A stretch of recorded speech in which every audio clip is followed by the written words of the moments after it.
Hello everyone. This is going to be a just rebuilding of the square body. It was down. The body isn't done. I don't really know what I'm going to do with it. The body line kind of like bothers me because it doesn't line up, which you've probably noticed or know already. I just threw some black paint on here and then I had some hammered. I didn't really try to do anything except for just coat the underside so it wasn't white. So this is all of this is overspray. And I don't really care that much right now because I haven't really decided what I'm going to do. But we just did a motor upgrade with Uncle Travis. And it fits. It's snug, but it fits. And it's pretty cool. This is the stock size, which if you don't know already, it's about an extra third in length longer than overstock. So it'd sit right about there with it, and you can see how much longer the barrel is. This is the transmission side. This is, where did that go? This is the battery tray now. This was the ESC. This is the ESC, it's moved into the rear. And I've been getting harassed by my dude Mark about moving the shocks down and around. I think I'm gonna. I put it here lower on the front to see how it goes. I don't really know how I'm gonna like it that low because it was just up. I think in the stock position, unless it was here, I can't remember. I'll have to go back and look. But long story short, I'm gonna move the front or the rear shocks down onto the frame rail. I haven't done that on this side yet. Because I wanted to just show you where it was. So yeah, it was up here on the tray. I moved it down to here, which is going to give it a bunch more flex. I might split the difference and go in between here because there's a hole right behind this piggyback. But this isn't just a stock SCX24 anymore. It's pretty much, I don't know the percentage, but it's pretty heavily swapped around for me, that is. Now, the people who've been in the hobby for a while are probably like, this is a noob, but I'm a noob. But I wanted to do everything I could to make this body fit perfectly. And it's pretty much, for the most part, the perfect length. I didn't cut the frame. I didn't do anything crazy, but I wanted this 124 square body. Oh, that body line just drives me crazy. I wanted this 124 body to fit the GMC. A couple guys have been doing this specific truck lately. But hey, square bodies are dope, so more that are out there, good. They look great. Mine looks like a hot bag of trash, but I did it, and I never do models. I just built my son a truck too. It was orange. I painted it orange and kind of took my time gluing it all together. This one, I just threw it together real quick. But so to get it to fit this body, because the deadbolt is farther back a little bit, I think the nut's probably here. The hex is here versus where it is now. And I did that by shortening the drive line. I took the extra piece that was in the spare parts kit that you get out of the box, and I just put it in here, and then I took an extra set of links. Basically, it's a 4-link suspension, and I took I can't remember now, but I took the shorter links and I put them on the bottom here, and then moved the these are the same size as the front, and then these are shorter than the original ones. But anyway, so the whole rear end is pulled forward probably a quarter inch or something. I don't know. I haven't measured. And then we did the dynamite. We moved the ESC batteries up here now. This is the front. You notice these two holes that they screw into the top of the shock towers.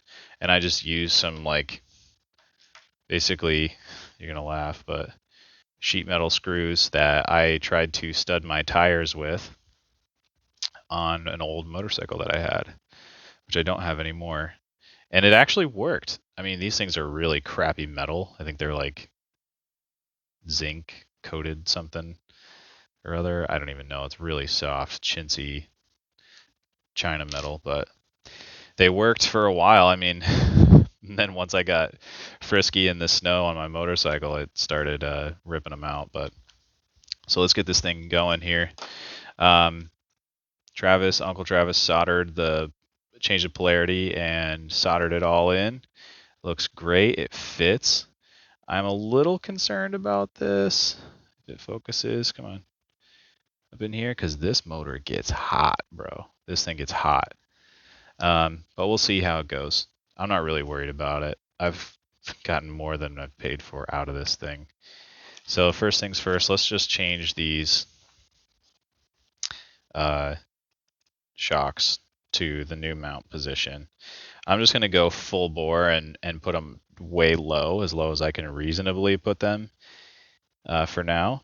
And then we'll change them over if I don't like that, which when I had it in the deadbolt length, I didn't have any extra weight, so I felt like it was kind of hurting the vehicle because the tray and the ESC position, so like the ESC was up front and the battery was in the back, it just like it was weighted weird to have the stock weight and then the shocks down here.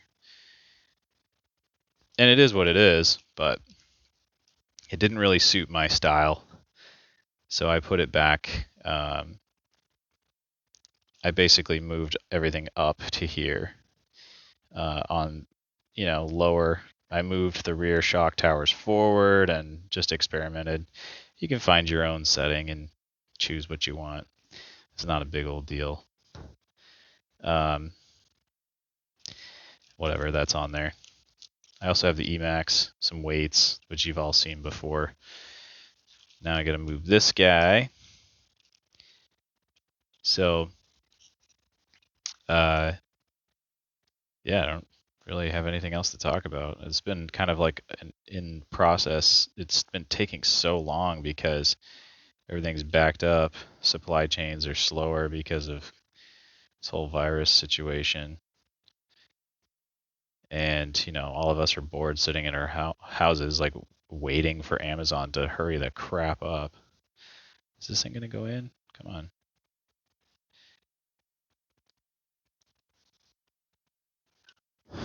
Wow.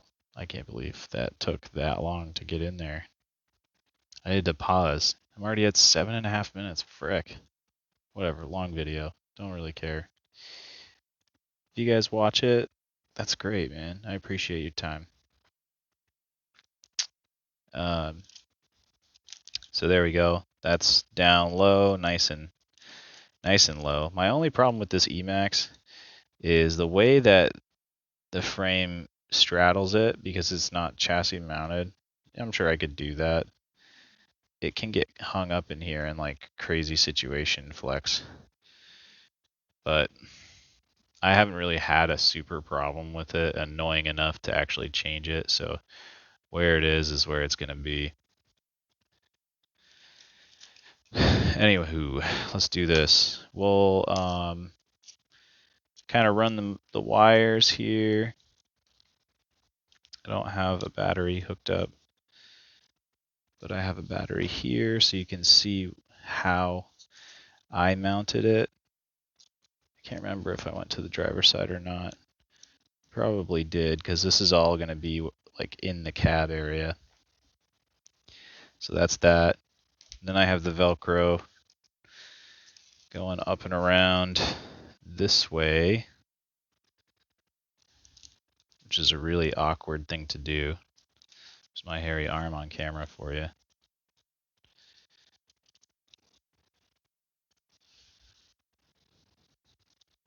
Booyah. Throw her in there. And then I didn't check this before, so hopefully this will have no problems. Steering might be, oh yeah, it's on already. So steering is probably going to be a little, it could be backwards. No, it's good. Forward is forward and back is back. So Travis did it right. You can't screw up two connections though. If you do that, you probably shouldn't be messing with this stuff. I can't solder, and I also don't have a soldering iron. But so now what we'll do is we'll just keep the wires kind of in a rat's nest here. For now, we'll throw the body on just to see if everything's fitting properly, and go from there. So the way I have it is, yeah, throw it in there like that. Then sort of line up the holes. The holes aren't perfect. If you look, this is a terrible job of drilling on my part. So that one's lined up and that one is way in. So it's horrible. But you know what? It works. And that's all I wanted. And once it's in there, you honestly can't really see it. So it is what it is. So line up the hole, sticker in there. And like I said, these are just self-tapping screws, and they just so happen to fit like right into the bed of the truck. And you can see down here, it works so perfectly. The body line, I wanted as low to I wanted this line here as in line with the highest point of the frame rail as I could reasonably get it. And it works. It works great. Once these holes got tapped, these things go in like perfect. So you didn't see this. I didn't paint the inside of that. Yeah, now we'll throw these little body posts in, or the pins.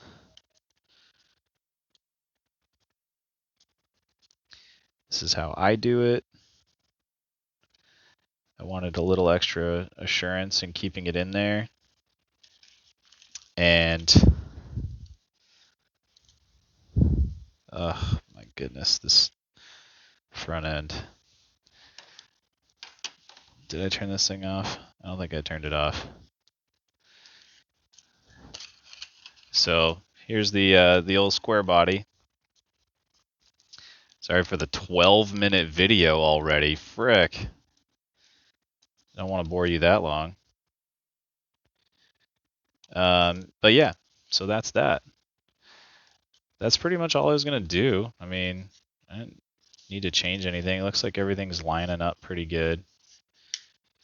I wanted to stick everything in there. The brake jumper's there. You can see what it does to the bed. It warps it, which, whatever. Doesn't really matter. Looks like I can go down a little bit more. Screw it in a little bit more, maybe. Nope, that's as far as it wants to go. And that's as far as that wants to go. I don't know why it's sitting so high. It's probably just warped from being cold. Or this isn't in the right spot. Needless to say, that's my, this used to be a deadbolt, SCX24 deadbolt. And now it's a beater freaking square body. I should just like totally paint this thing like brown and gross, or just go outside with it and just absolutely destroy the body. But yeah, we're gonna get tons of flex out of this. Look at that. The thing basically falls right out from underneath. See, I don't really like that. Like I should just put it right here. Cuz once I could just get rid of the preload. I don't really know. We'll see. I'm going to do some driving around with it. Get this thing moving. If you watch the whole video, you can like and subscribe if you really felt like it was worth it. And I appreciate your time. Thanks for watching. This is Square Body.